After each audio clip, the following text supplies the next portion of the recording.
কষ্টার্জিত টাকার একটা অংশ ট্যাক্সে দিতে ভালো লাগে না? এনবিআর আপনাকে কিন্তু সেই ট্যাক্স লিগালি কমানোর বা ট্যাক্স রিবেট পাওয়ার অসাধারণ সুযোগ দিয়েছে। আজকে আমরা দেখব সঠিক বিনিয়োগের মাধ্যমে কিভাবে আপনার আয়কর শূন্যে নামিয়ে আনবেন। পুরো হিসাবটা আজ পরিষ্কার হয়ে যাবে। কর ছাড় কীভাবে গণনা হয়? কর রেয়াত বা ট্যাক্স রিবেটের পরিমাণ বের করতে এনবিআর 3টি মানদণ্ড ব্যবহার করে। এই 3টির মধ্যে যে অঙ্কটি সবচেয়ে কম সেটাই হবে আপনার চূড়ান্ত রেয়াত। মানদণ্ড 1, মোট করযোগ্য আয়ের 3%। মানদণ্ড 2, অনুমোদিত প্রকৃত বিনিয়োগের 15%।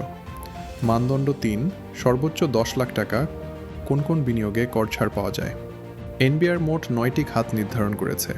এর মধ্যে সাধারণ মানুষ ও ব্যবসায়ীদের জন্য সবচেয়ে সহজ 4টি প্রধান বিনিয়োগ খাত হল: 1, সঞ্চয়পত্র, এখনও সবচেয়ে জনপ্রিয় ও নিরাপদ, সর্বোচ্চ 5 লাখ টাকা পর্যন্ত দেখাতে পারবেন।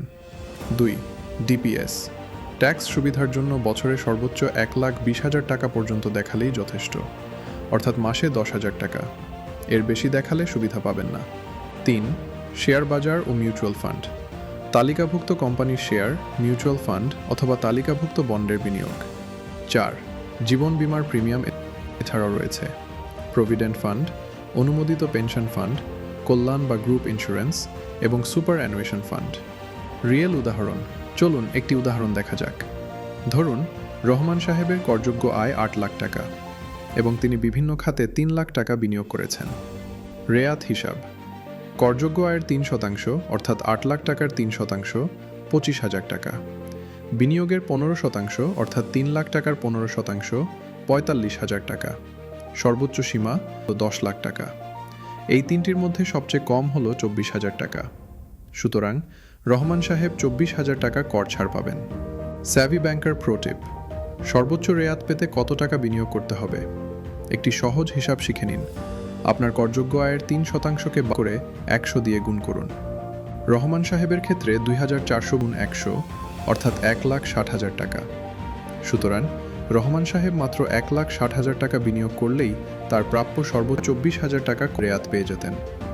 এর বেশি বিনিয়োগ করলে ট্যাক্সে আর বাড়তি কোনো সুবিধা পাবেন না।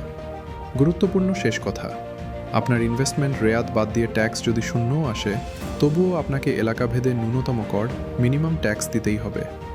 ঢাকা ও চট্টগ্রামে 5,000 টাকা, অন্যান্য সিটি কর্পোরেশনে 4,000 টাকা, এর বাইরের এলাকায় 3,000 টাকা। অন্ধের মতো বিনিয়োগ নয়। আগে দেখুন আপনার ট্যাক্স লায়াবিলিটি কত, তারপর বিনিয়োগ করুন। দিন শেষে স্মার্ট ব্যাংকিং মানে শুধু টাকা জমানো নয়, স্মার্টলি খরচ বাঁচানো।